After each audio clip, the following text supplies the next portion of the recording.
तोर खातिर गुरु मोरे जान चले जाए। अब कौन मेरी आँखें दिखाई लछनपुर के गाँव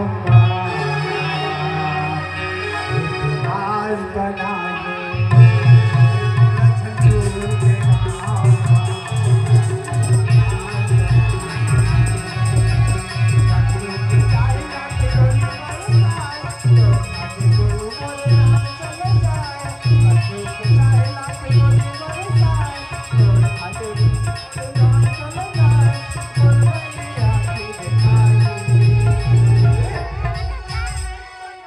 लछनपुर के माटी में